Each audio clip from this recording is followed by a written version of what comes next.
처음이라고 밝힌 이 대표는 아프지만 그래도 정확한 지적을 들으러 나왔다며 출연 이유를 밝혔습니다.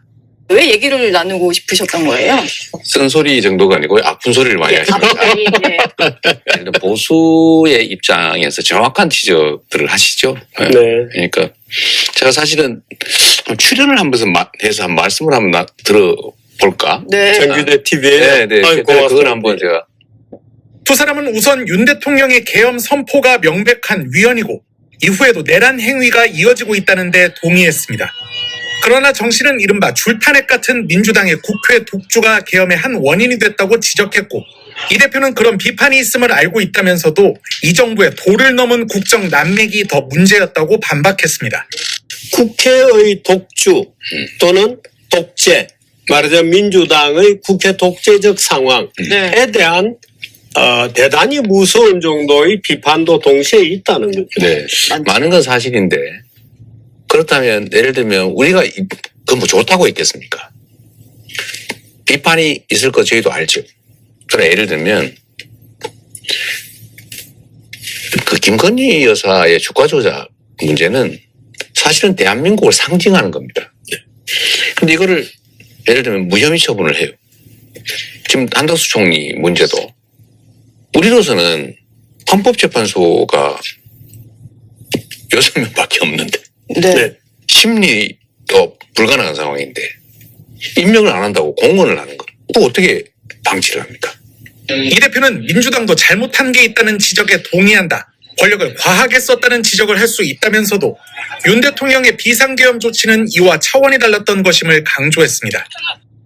혹시 우리가 진지한 대화, 소통, 협력을 위한 노력을 충분하게 했는가? 했더라면 변화의 여지가 있었지 않았을까? 이런 생각도 우리는 해보죠. 예. 그냥 편한 길을 선택한 건 아닐까? 네. 네. 뭐 그런 생각도 우리는 하죠. 네. 그런데 최소한 이거는 분명해요. 우리는 헌법적 질서의 테두리 내에서 주어진 권한을 과하게 행사했다는 비난을 받을지언정 예. 그걸 벗어나지는 않았어요. 불법 위헌 행위를 감행하지는 않았습니다. 그런데 어떤 이유로도 집에 불을 지르면 안 되는 거예요. 이 대표는 민주당 내 갈등과 최근 체포동의안 사태 당시 비명계 저격 발언으로 해석된 자신의 설화 논란에 대해선 저의 부족함이라며 자세를 낮추기도 했습니다. 얼마 전에 보면 이제 대표님 발언하신 거에 대해서 박용진 전 의원은 네. 나만 바보된 느낌이다 뭐 이런 네. 표현도 하셨고요. 제가 전화했더니 그런 표현 하시더라고요. 예. 그래서 그건 저의 약간 부족함이죠. 이 대표는 윤 대통령 탄핵 심판의 결정을 승복하겠냐는 질문에는 민주공화국의 헌법 질서에 승복하지 않는 건 말이 되지 않는다면서도 국민이 불안해한다며 헌재의 빠른 결정을 촉구했습니다. 여기 없을 정도로는 빠지죠. 고대 야당과 대통령 간의 관계에 있어서 잘 풀리지 못한 게 사실 비상계엄까지 맞다라고 보는 게 맞을 것 같아요. 대통령 입장에서는 그렇죠. 답답함을 어찌 보면 쓰면 안 되는 수단이었던 계엄을 통해서 좀 풀어보고자 했던 그런 목적이 있었던 것 같고 저희가 봤을 때 만약에 조기 대선이 뭐 아직까지는 뭐 대통령의 어떤 파면이 확정된 건 아닙니다만 조기 대선이 치러지고 만약에 정권이 교체가 돼서 민주당이 권력을 잡게 된다면 아까 이 대표님 생각은 좀 야당과의 협치도 필요하다 이런 생각이시니까 혹시 대통령의 권력을 좀 나눠주는 식으로 뭐 어떻게든 야당과 같이 좀 잘해보고자 이런 구상이 좀 있으실까요? 우선 아까 제가 말씀 못 드리는 게 하나 있는데 민주당도 잘한 건 없고 잘못한 게 있지 않냐. 예. 동의해요. 예를 들면 권력을 과하게 썼다는 지적을 할 수 있죠. 우리도 쉽게 동의하기는 어렵지만 어쩔 수 네. 없었다는 생각이 강하긴 하지만 또 되돌아보면 우리가 완전 무결하게 잘했다. 뭐 문제없다. 이렇게 말하기 어렵죠.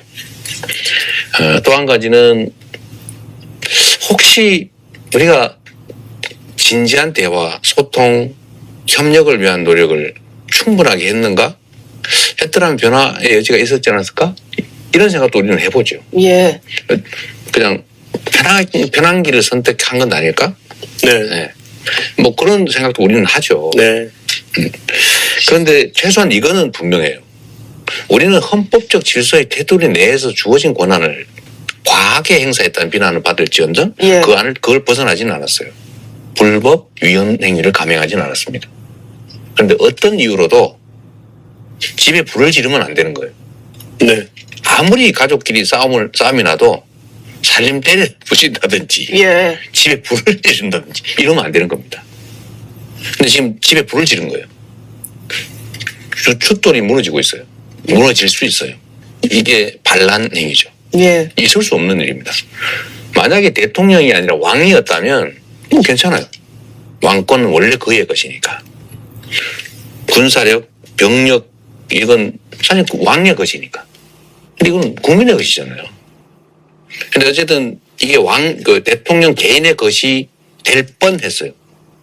근데 이거는 반드시 막아야 되는. 네. 결코 우리 민주공화국의 헌정 질서가 허용하지 않는 행위니까 네. 이걸 동일선상에 비교하는 과하십니다.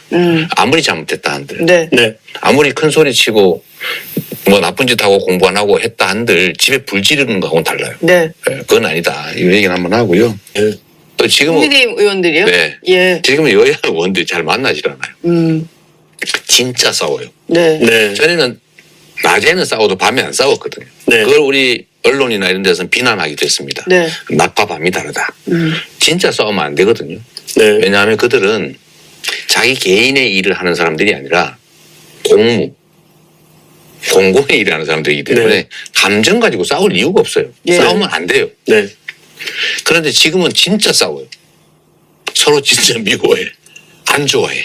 근데 사실 내란 동조범이다 뭐 이런 걸 면전에서 얘기하시니까 감정적으로 좀 안 그럴 될 수 수밖에 있죠. 없지 않을까요? 예. 예. 근데 우리는 어쨌든 그쪽을 좀 규정해야 될 필요가 아니, 있어서. 네. 언어는 언어로 거쳐야 되죠. 네. 네. 어쨌든 그러고 만약에 간 건 아니고. 집권을 하게 되신다면 좀 어떤 관계를 근데 저는 가져가세요? 가정적 질문은 웬만하면 말하지 않는다가 원칙인데 그러세요? 네. 내가 집권을 해서 그 얘기가 아니고 집 권한을 가지면 대통령이든 개주든 전 똑같다고 봐요. 예. 개모임 동창회장 예. 그 선거하잖아요. 네. 그 편 있잖아요. 무슨 군 출신 무슨 군 출신 있잖아요. 개주나 동창회장이 될 때까지는 편이 있어요.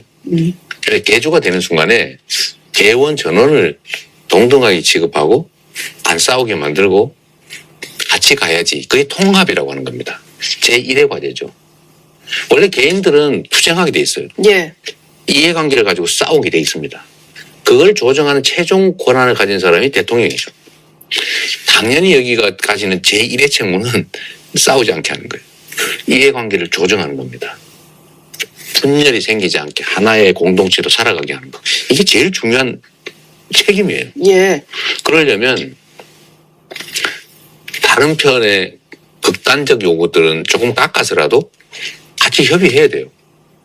싸워서 해결할 수 없어요. 싸우면 내전이 벌어집니다.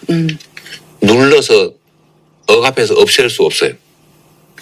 더 폭발합니다. 네. 민주당 안에 약간의 갈등이 있습니까?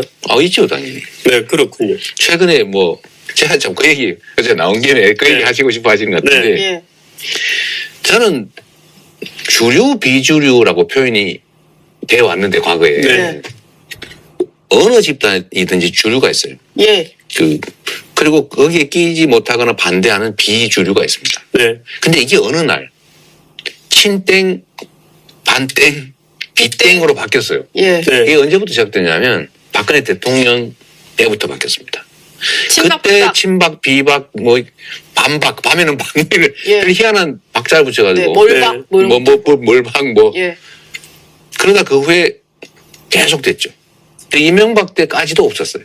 네. 박근혜 대통령 또는 박근혜 그 대표 뭐 이때부터 나오기 시작한 겁니다. 네. 저는 개파라고 하는 걸 만들지 않을 뿐만 아니라 저는 안 만들려고 노력해요. 예. 제가 가지는 생각은 뭐냐면 편을 만드는 순간 나머지가 다 남이 됩니다. 네. 네. 경계란 그런 거죠. 경계를 만들면 안과 밖이 가려지고 사실은 저는 손해라고 봐요. 저는 확장할 수 있다고 확신하는 사람이기 때문에. 예. 근데 저를 기준으로 자꾸 친명, 반명, 비명 또 뭐라더라? 뭐 잘 뭐 명자를 붙여가지고 그렇게 분류해요. 근데 아닌 사람이 많아요. 비주류인데 네. 저하고 가까운 사람도 있고요. 저하고 가까운데 친명 아닌 사람 많아요. 그런가요? 당연하죠. 지난 국회 때 많이 좀 근데 제가 하셔서 그런 거 아니에요? 아니. 예. 저하고 계열이 다른데 쉽게 말하면 뭐 예를 들면 무슨 유명한 대표님 개 많잖아요. 예. 그분들이 제가 당직을 맡기고 일을 같이 하면 저 갑자기 친명이 돼요. 어떤 일까지 있었냐면 저 이계호 의원 네. 얘기인데 그 이낙연 대표님 가까운 분이시잖아요. 네. 제가 정책위원장으로 썼어요. 근데 그때 발이 없었어요. 뭐 당평책인가? 그분이 공천에서 탈락 공심위에서. 그러니까 갑자기 비명이 돼버리더라고요. 아, 반명. 예. 그래서 딱 커트됐다. 재심에서 살았어요. 네. 갑자기 또 친명이라 살려줬다. 예. 그러더니 우리 최고위에서 또 뒤집었거든요. 뭐 순서가 좀 바뀐 것 같긴 한데 이런 식으로 하다 보니까 지금 민주당 안에 어떤 집단이 생겼습니까? 저는 최대한 없애려고 하죠. 기존에 있던 있긴 것도 있군요. 있어요. 네, 기존에 있던 게 있죠. 네. 근데 그 경계선이 단단하진 않아요. 예. 거의 허물어져 가는 중입니다. 대표님이 말을 꺼내셨으니까 좀 여쭤볼게요. 네. 최근에 이제 통합행보 하시고 오늘도 뭐 오후에 만나셨잖아요. 그 통합병하고 관계없는 겁니다. 통합행보 뭐 어쨌든 이제 비명계로 분류되는 이제 언론에서 분류한 것 같습니다. 기준인데 비명계는 아니라니까요. 비주류로 분류되는 네. 언론에서 분류한 네. 그런 분들을 좀 만나셨는데 얼마 전에 보면은 이제 대표님 발언하신 거에 대해서 박용진 전 의원은 네. 나만 바보된 느낌이다 뭐 이런 네. 표현도 하셨고요. 제가 전화했더니 그런 표현 하시더라고요. 예. 그건 좀 어떻게 설명을 하시겠어요? 사실 언론에서 겉으로 드러난 것만 봐도 대표님 만나셔서는 이제 웃으면서 대화를 했는데 뒤에서 약간 서운했던 감정을 또 드러내시니까. 근데 그거 자세히 보세요. 예. 오늘 거기 계시던 분들은 공천하고 아무 관계 없는 사람이에요. 예를 들어 박용진은 한 명 있군요. 예. 다른 분 관계 없잖아요. 임종석 전 실장은 관계가 없습니까? 그때 당시에 예를 들면 무슨 표결이 어쩌고 관계 없죠. 예. 당시 현역 의원이 아니었으니까. 제가 얘기한 거는 그때 표결 당시 상황을 얘기한 거잖아요. 예. 제가 그 얘기한 거는 지금 현재 얘기를 한 게 아니고 다 지난 일이고 네. 전사를 쭉 얘기를 하면서 일종 해고를 한 겁니다. 네. 그런 일이 있었다. 음. 근데 지금은 그런 문제가 뭐 심각한 의제가 되지는 않죠. 근데 그것 때문에 뭐 제가 얘기한 대상이 아닌 분들이 좀 이렇게 오히려 어. 발끈하셨어요? 발끈이라기보다는 어쨌든 좀 섭섭해했던 것 같아요. 네.